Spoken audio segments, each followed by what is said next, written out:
Hello everyone, welcome to the chapter number 8 of your book, that is motion. So what is motion? Motion means something move, okay?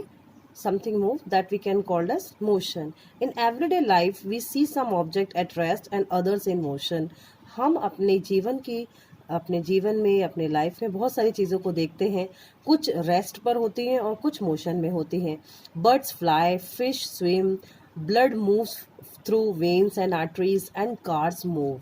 जब bird fly करती हैं, fish swim करती हैं और blood हमारे arteries और when के through हमारी पूरी बॉडी में सर्कुलेट होता है. Atoms, molecules and planets, stars and galaxies are all in motion. ये सब मोशन में होती हैं. We often perceive an object to be in motion when its position changes with time. हम उस ऑब्जेक्ट को कह सकते हैं कि मोशन में है जब उसकी पोजीशन चेंज होती है. However there are situation where the motion is inferred through indirect evidences. और कुछ ऐसी सिचुएशन होती हैं जो कि इन्फर करती हैं, ओके, इन डायरेक्ट एविडेंसेस के through. For example, we infer the motion of air by observing the movement of dust and the movement of leaves and branches of trees. हम इससे भी एक्सप्लेन कर सकते हैं कि मोशन कर रहा है, ट्री मोशन कर रही है, okay. What causes the phenomenon of sunrise, sunset and changing of the season? ये कौन सा phenomenon इनको describe करता है, sunrise, sunset को? Is it due to the motion of the earth? If it is true, why don't we directly perceive the motion of the earth? अगर ये सही है तो डायरेक्टली हम क्यों नहीं कहते कि अर्थ मोशन में है. An object may appear to be moving from one person and stationary for some other. For the passenger in a moving bus, the roadside trees appear to be moving backward. आपने ये example notice किया होगा, जब भी हम बस में बैठे होते हैं तो हमें ऐसा लगता है कि हम तो मूव कर रहे हैं, बट कुछ जो ऑब्जेक्ट हैं जैसे कि रोड के पास में जो ट्रीज हैं, ठीक है, वो ऐसा लगता है कि वो पीछे की तरफ जा रहे हैं. ये आपने बहुत बार नोटिस किया होगा. A person standing on the road side perceive the bus along with the passenger as moving. और जो व्यक्ति नीचे खड़ा हुआ है, बस रोड पर खड़ा हुआ है, वो क्या देखता है कि पैसेंजर से बस जो भरी हुई बस है वो मूव कर रही है. However a passenger inside the bus sees his fellow passengers to be at rest. और जो पैसेंजर हैं बस के अंदर जो बैठे हुए हैं, वो क्या देखते हैं कि जो पैसेंजर है उसके अंदर बैठे हुए हैं वो रेस्ट पर है. What do these observation indicate? ये जो ऑब्जर्वेशन है ये हमें क्या बता रही है?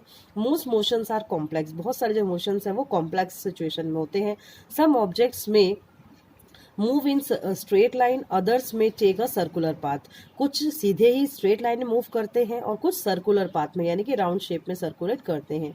सम में rotate and a few others में वाइब्रेट. कुछ रोटेट करते हैं और कुछ वाइब्रेशन शो करते हैं.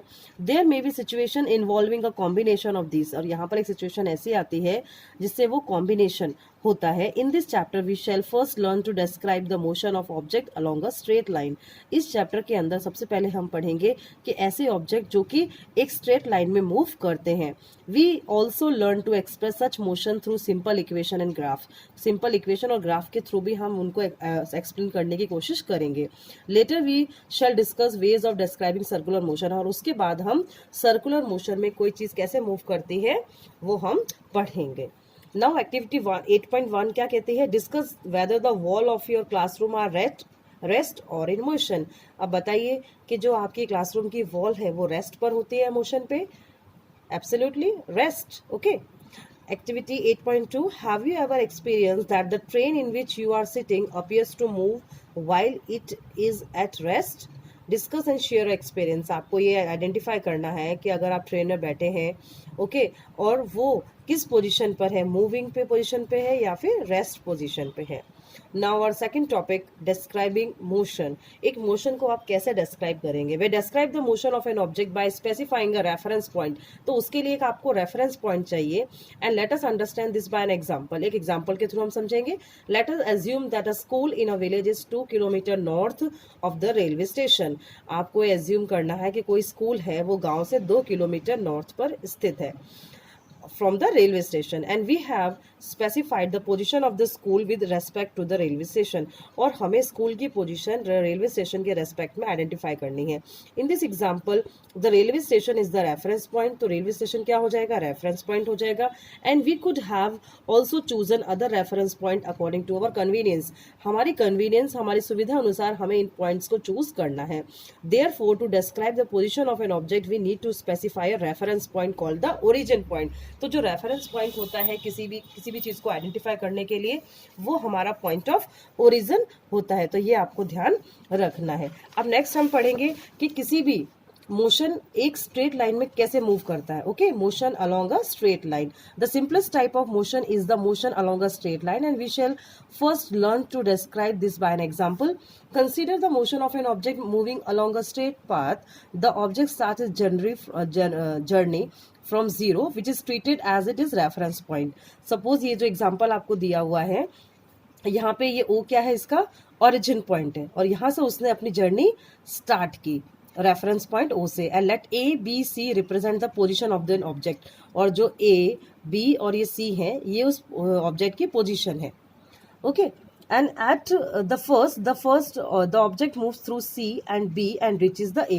तो ऑब्जेक्ट है वो जीरो से मूव करा, यानी कि पॉइंट ऑफ ओरिजिन से मूव किया, तो पहले वो C पे पहुंचेगा, B पे, और at last it goes back to A. So the total path length covered by the object is OA plus AC. तो जो पूरा ऑब्जेक्ट कवर करेगा डिस्टेंस, वो होगा आपका O से A plus AC. Okay, AC. तो दैट इज 60 प्लस 35. ओके, ये कितना है, ए पे पोजीशन 60 और कहाँ पर बी पे कितना है 35. तो टोटल आ जाएगा आपका 95 kilometre. And this is the distance covered by the object. To describe the distance we need to specify only the numerical value and not the direction of the motion. तो ये आपका direction बताएगी कि जो numerical value, ये आपकी direction को specialise करती है. And there are certain quantities which are described by specifying only their numerical value.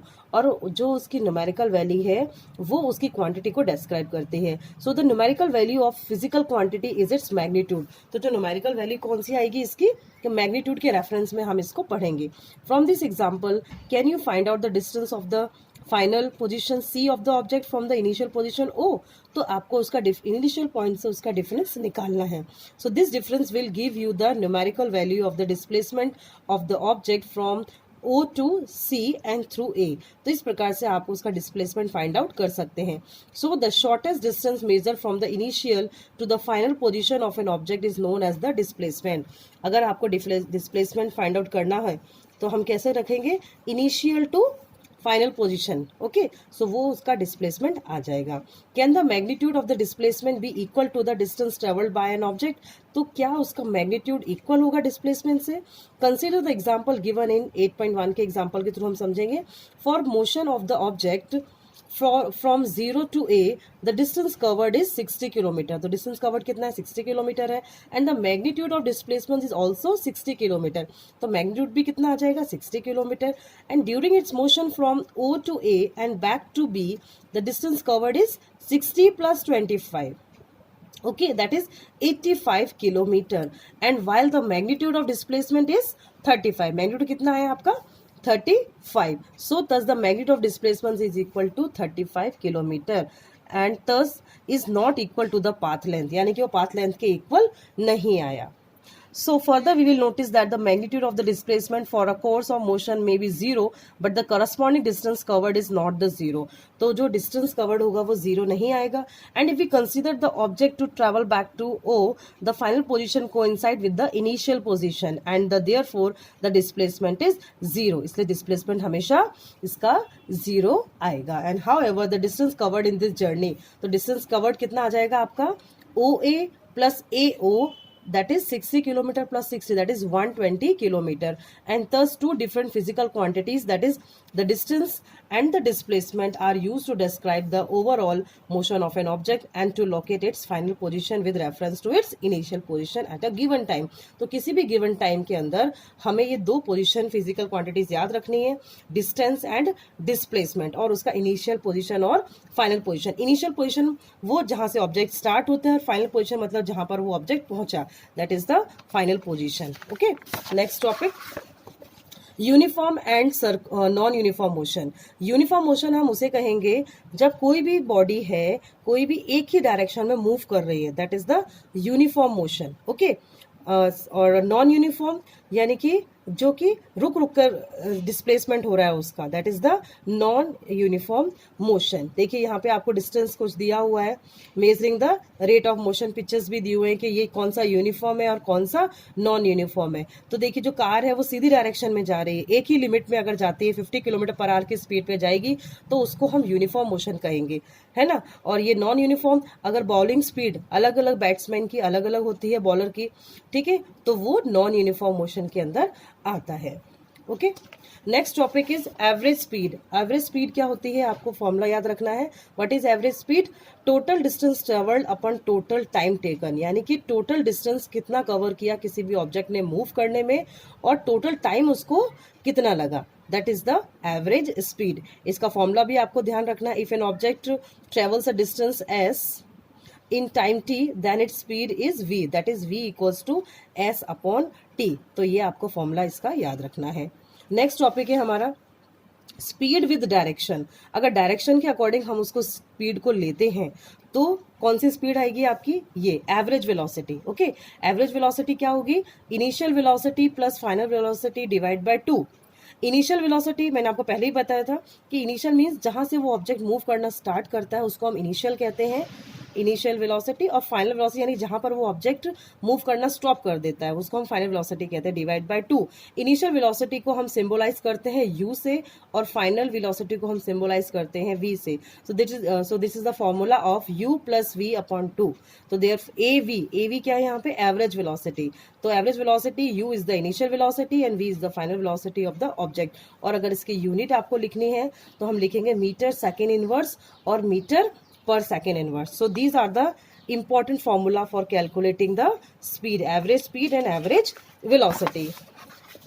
Next topic is rate of change of velocity, यानी भी किसी भी रेट पर वो वेलोसिटी कैसे चेंज करती है। Okay, so during uniform motion of an object along a straight line the velocity remains constant. तो वेलोसिटी कैसी होती है, कांस्टेंट होगी with time. In this case the change in velocity of the object for any time interval is 0 and however in non uniform motion velocity varies with time. और non uniform motion के time पे जो velocity होगी वो very करेगी, यानी कि जो उसके टाइम आएगा वो अलग अलग आएगा। It has different values at different instant and at different point of the path, thus the change in velocity of the object during any time interval is not 0। तो वो 0 नहीं आएगी। और इसको एक्सप्रेस करते हम एक्सेलरेशन के फॉर्मूले में। देखिए एक्सेलरेशन क्या है, change in velocity upon time taken. Okay, so if the velocity of an object changes from an initial value u to the final value v in time t, the acceleration a क्या है यहाँ पे, acceleration क्या है, okay, v minus u upon t, ये हम पहले पढ़ चुके हैं कि final minus initial velocity। so this kind of motion is known as accelerated motion, इसको हम accelerated motion भी कहते हैं। And the acceleration is taken to be positive if it is in the direction. ये भी आपको ध्यान रखना है कि एक्सेलरेशन आपको पॉजिटिव कब लेना है और नेगेटिव कब लेना है। ओके, ये आपके इंपॉर्टेंट क्वेश्चन है, एग्जाम में पूछ सकते हैं। The acceleration is taken to be positive if it is in the direction of velocity, अगर वेलोसिटी की डायरेक्शन में है तो पॉजिटिव आएगा, and negative when it is opposite to the direction of velocity, अगर वेलोसिटी के अपोजिट होगा तो वो नेगेटिव आएगा। और इसकी ऐसा यूनिट होती है मीटर सेकेंड इनवर्स, यानी कि मीटर सेकेंड -2, या इसको हम इनवर्स भी पढ़ते हैं। ओके स्टूडेंट्स, तो like that you have to learn these important formulas. Next है आपका ग्राफिकल रिप्रेजेंटेशन ऑफ मोशन, कि मोशन को आपको कैसे ग्राफिकल रिप्रेजेंट करना है, यानी ग्राफ में आपको कैसे रिप्रेजेंट करना है। तो आपको ये पता होगा किसी भी ग्राफ को रिप्रेजेंट करने के लिए हमें 2 वैल्यूज चाहिए होती हैं। ओके, जैसे कि सपोज ये आपका डिस्टेंस टाइम ग्राफ है, तो यहाँ पर आपका ये 0 क्या है, O क्या है, ओरिजिन पॉइंट है ना, ये आपकी एक्स एक्सिस होती है, ये वाली आपकी वाई एक्सिस होती है। ओके, किसी भी ग्राफ के अंदर तो नीचे हमने क्या लिया है, एक्स एक्सिस पे टाइम लिया है, वो मिनट में लिया है। ओके, और यहाँ पर लिया है डिस्टेंस कितने में, किलोमीटर में। तो इस प्रकार से आप डिस्टेंस टाइम ग्राफ ड्रॉ कर सकते हैं। यूनिफॉर्म मोशन का स्ट्रेट आएगा हमेशा जो ग्राफ है। ओके, और नॉन यूनिफॉर्म का ग्राफ आप देखिए कैसा आएगा, नॉन यूनिफॉर्म का ये इस प्रकार से नॉन यूनिफॉर्म का ग्राफ आपका अलग अलग वैल्यूज पे अलग अलग आएगा। ठीक है, नेक्स्ट है आपका वेलोसिटी टाइम ग्राफ, कि वेलोसिटी टाइम ग्राफ भी आपको ऐसे ड्रॉ करना है कि ये जो एक्स एक्सिस है यहाँ पर आपको टाइम लेना है आवर्स में, ठीक है, और ये वेलोसिटी किलोमीटर पर आवर की स्पीड में आपको इसको लेना है। ओके, तो इस प्रकार से आप ये ग्राफ में प्लॉट कर सकते हैं कुछ वैल्यूज को लेकर। नेक्स्ट है हमारा, देखिए यहाँ पे कुछ और ग्राफ आपको दिए हुए हैं। सपोज ये ग्राफ देखिए, फर्स्ट ग्राफ हम लेते हैं, velocity time graph for a car moving with uniform acceleration. कोई भी जो है कार है वो मूविंग कर रही है यूनिफॉर्म एक्सेलरेशन में। ठीक है, देखिए यहाँ से ये आपका एक्स एक्सिस है, ये वाई एक्सिस है, ये टाइम सेकंड के अंदर है, और velocity kilometre per hour speed में है वेलोसिटी। ओके, तो अगर हम इसका ग्राफ प्लॉट करेंगे ए बी सी डी और ई, देखिए तो ये रहा एस। ठीक है, एस क्या है, velocity. Area of A B C D कितना आ जाएगा, area of the rectangle A B C D plus area of the triangle A D E. ये आपका रेक्टेंगल हो गया और ये ट्राइंगल है। ए डी ई क्या है, ट्राइंगल है, और ये ए बी सी डी क्या हो गया आपका, रेक्टेंगल है। तो एरिया ऑफ रेक्टेंगल क्या होता है, length into breadth, that is A B into B C. और एरिया ऑफ ट्राइंगल का क्या फॉर्मूला है, half base into height. Okay, तो बेस इंटू हाइट, बेस आपका क्या है एडी और हाइट कितनी है डी। ठीक है, तो इस प्रकार से आप इसको फाइंड आउट कर सकते हैं। यहाँ पे कुछ और ग्राफ भी आपको प्लॉट करके दिए हुए हैं वेलोसिटी टाइम ग्राफ के of an object it's non uniform accelerated motion. ये नॉन यूनिफॉर्म के हैं। ओके, तो like that you have to complete this equation one by one. Thank you students.